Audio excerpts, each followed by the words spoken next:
Dogs like it.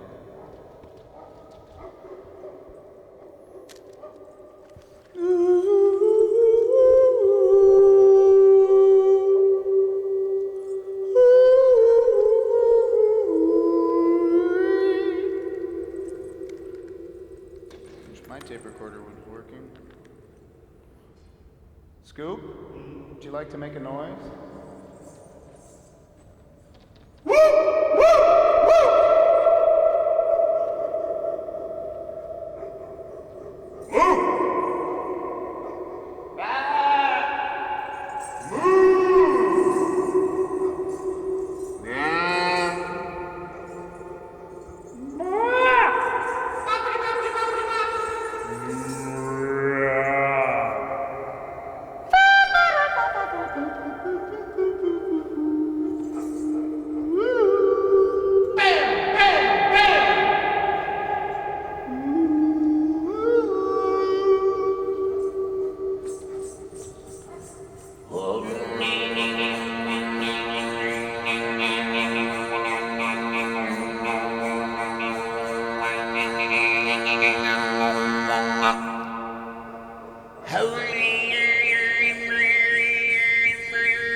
It's okay, guys. Hi. It's okay, I'm just singing. It's a great, I don't know how the contrast would be. It's a great shot to look at the dogs all barking at us.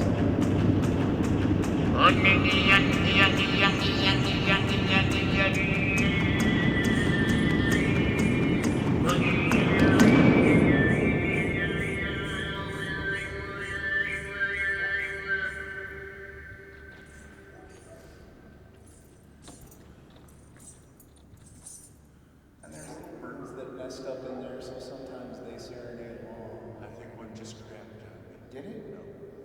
But wouldn't that be good for dramatic effect? Oh, that'd be great. So this is where it all began. I wish I could take this with me. She said at one point, we may be selling that main silo that you like so much, but here it stands, and I would encourage you. I don't know how much it costs. You know, I think it's not the structure as much as the home. You have to insert which one it is. Okay, times Google. It's a lot of screws. Or bolts. A lot of screws. After a fashion. It's also fun to go up on the ladder to get to the top. Not that I ever have. But it's fun, you know, in my imagination. And I've been warned to get out of here very late in the story.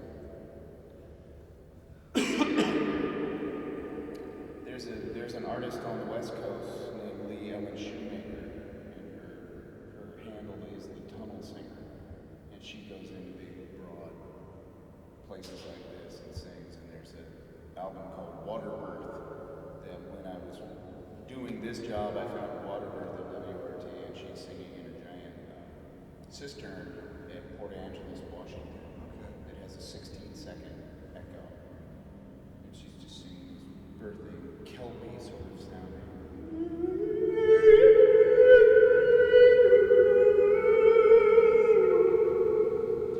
Only different. What kind of echo does this one have? I don't know. We could time it. I guess we I have could. a stopwatch. What's the sustain on this place? Because I have a couple friends who are tech junkies who would be like, oh, fuck, dude. Dude, is that like a... Tech junkies often say stuff like, oh, fuck, dude. Oh, fuck, dude. What's a sustain in that place?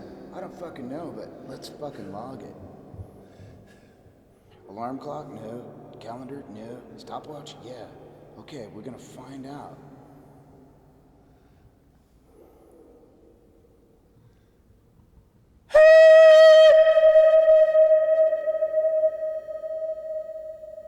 Seconds ticking away. Ticking away the moments that make it. It's a 10-second sustain. That's pretty good. I read in the paper the other day that a duck's quack does not echo. Whoa. And no one can figure out why. If you brought a duck in here, it would just be silence of the quack. Just the quack, but no resonance. No reason. I can't squelch a duck quack. Hey, can you step over that way a little? Into the light? Oh, look, there you are. Step into the light. That's right. You know, the theme that I never got around to, we could always make this into Silence of the Lambs, because my favorite Halloween costume is Buffalo Bill. You put your dick between your legs and... Yeah, and then I pull my hair out like the orange. Simple. Do some dialogue while I'm doing the hair thing. fava beans and Chianti. Teresa, I can smell your cunt. No, that's pigs. The pigs are barking. The pigs are barking. Pigs in there. Better Anyway. than pigs are porking. So, Dave, tell us the story about how you discovered this place and sort of why you came into the silo to begin with and what happened. Why I came into the silo? Yeah. I asked what specifically is in that silo, and she said nothing, and I went, boy, there's a place where I could open up my voice. I always, I look for cavernous places, caves, what are those things called, where the poo turds come out?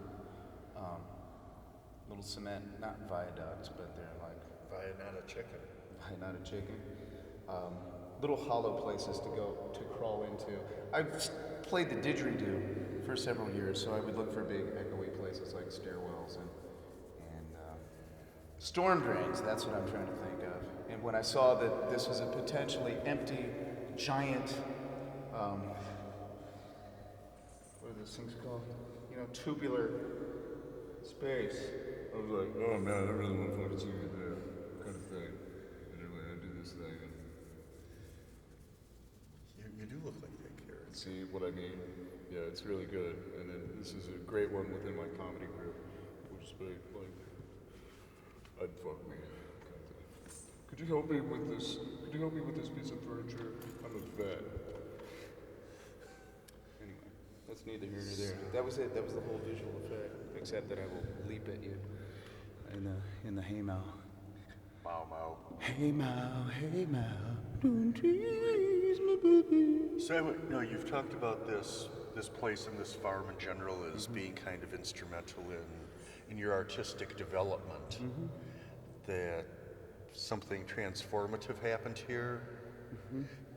Talk about that, please. What happened, I was out working in the fields looking to try and figure out who my father was. Okay. And I think I found him by driving in circles in a field, mowing alfalfa, and not necessarily channeling him, but just singing and freeing myself up. I would just drum along on the tractor and sing and really open up my voice. Maybe you could back up a little bit and tell us how you arrived at that point in your life where you were driving around on a tractor trying to channel your father. I grew up not really having any information except opinion about who my father was, but not really having any real or corporeal experience of who he was as a person. And I wanted to find that to help find my own identity. So you sensed that a piece of you was missing? Yeah, I feel like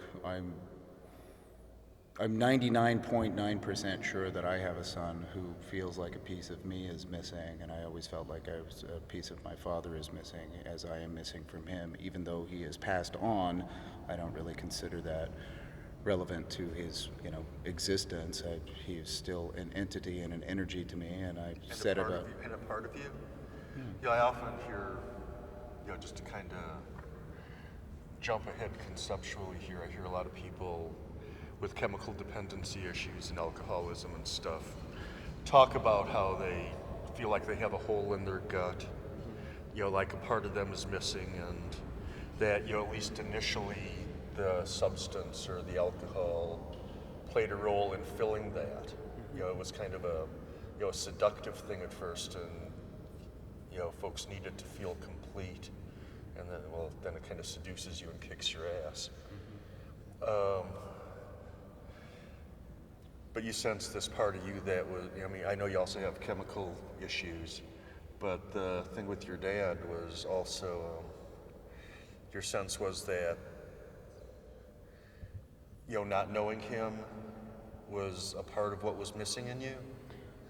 Don't want to get all psychological. No, it's okay. I was told growing up, and as I became, in my late adolescence, I was an uncanny or spitting image of my father. So I was reminded of that constantly, and not just within my family in my hometown, where I moved back to where my grandparents lived and my father was from, and was on the volunteer fire department with people who had known my dad, and they're like, "Holy shit, I know you. You're like a younger version. You're like this guy I went to high school with." And I'm like, "Who's that?" And nobody would really talk about him. Sounds like he was pretty unpleasant.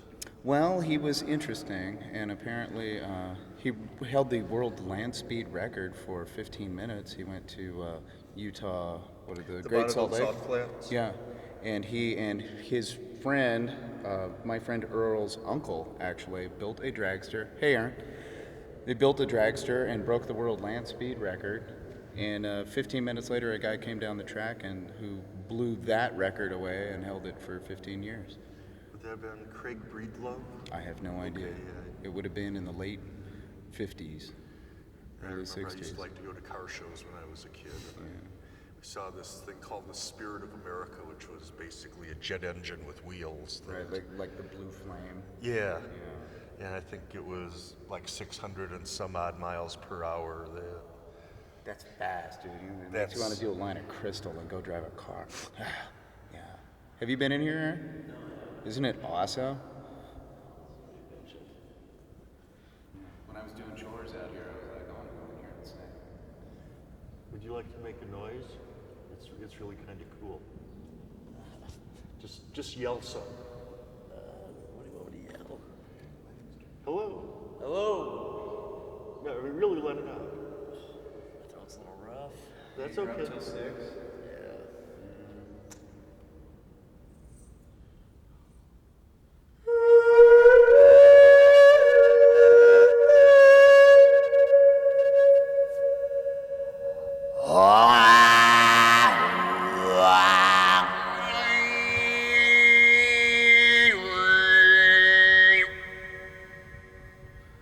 And then what I found out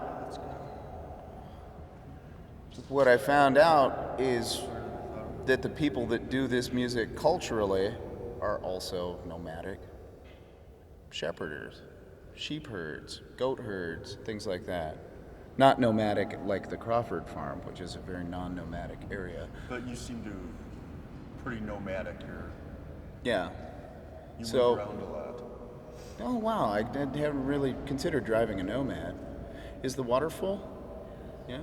You guys want to go out and check out a pasture? Okay, just one quick second, Dave. If you could just, so you came in here, recreate this for us. So Okay. You came in here the first time. Mm-hmm. And what happened? Oh, I went and counted to 10 and said, "This'll do," and just started singing. It's Like? just like I was doing earlier. Yeah, just recreate it, if you will. Oh, hey, I wonder what's in this giant space in here. You guys aren't here.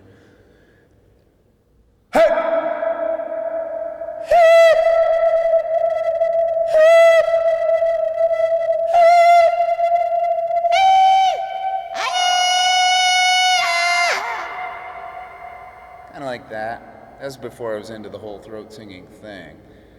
And then as sort of as an update, as a continuing education sort of thing, part of my weekly thing at the farm would be to come in here and see how much better I could go.